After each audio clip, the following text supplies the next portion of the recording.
at Lunch with Angie Casey.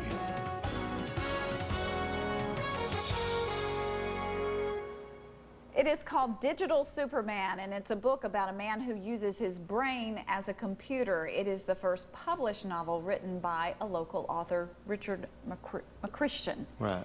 Welcome to our program, and this is really entertaining. Tell us what the premise of the book Digital Superman is all about, and this is fiction. It's about heroes. It starts off in Iraq. It doesn't stay in Iraq the whole time. Most of it takes place here at home, and something happened to this guy over there, and he wound up with some chips in his neck that uploaded a program into his DNA so that he could network and just think about stuff and make stuff happen with computers.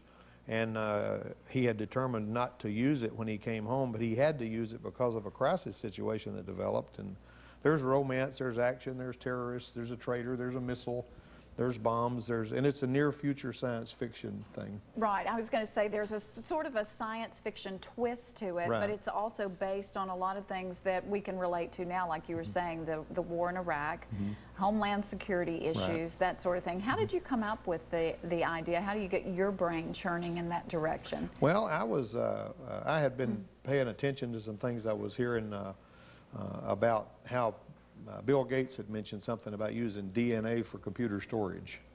And if you could figure out a way to use somebody's human brain for a computer, they had said a few years ago you'd have to cover Texas with a skyscraper 3 stories tall to approximate the capability of the human brain. So this guy's got a computer in his head that's got this stuff uploaded into his DNA that can just take out any supercomputer on the planet.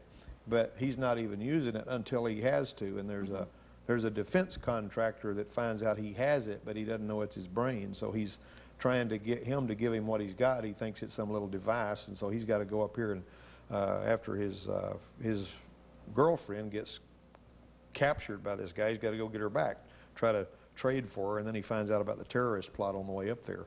And there's two parts to the book. There's a sequel to it that's like the last third of it's a sequel.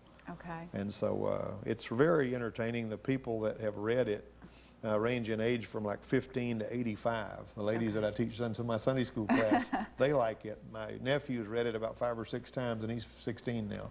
Well, this is, as you said, is your first book that you have published, and I'm always curious about the difference between those of us who say, gee, I should write a book, to those who really do write a book and publish it. Right. Did you have sort of hurdles along the way in getting a book published, and even in the process of writing, did you reach those writer's blocks we hear about? Well, no, I never have writer's block. I can write or run my mouth. I write a Sunday school commentary every week, and I write a lot of technical articles for Motor Age magazine and other technical publications, and so I just I start writing, and occasionally I'll get to a point in the story where I can't figure out how I'm going to get the people in the situation to where I want them to be, and I usually have to retool things, and my wife is my proofreader.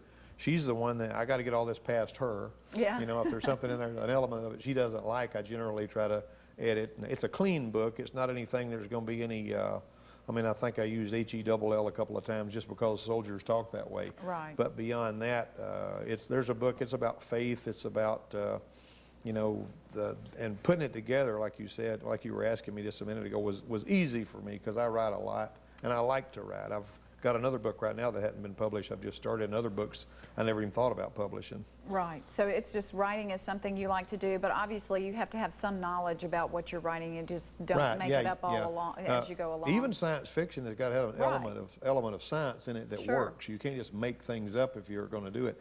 This book here also, in addition to that, has got an element of romance. You can't read a book unless it's got an element of romance in it. Yeah, everybody likes that. Yeah, and so men and women alike, kids, old people, everybody that has read it told me that they really like it.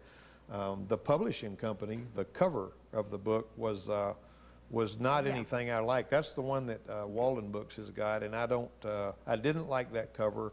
And whenever I contacted them, they came up with a new cover, and that's... Yeah, there's the new cover you see on the left of your screen, the new cover. You can find it in both covers. It's the same book, different cover. You can find the book at Walden's. Walden Book has it. Dove Christian Supply has got some copies over at Enterprise. Barnes & Noble. Barnes & Noble, Amazon.com. If you just do a search for Digital Superman on Amazon.com, you can buy them from there. Okay, very good. Well, hopefully it'll really take off. Yes, ma'am. Thank you. A local author. Thanks so much for coming on and sharing with us about it. Well, Oscar fans, up next to tell us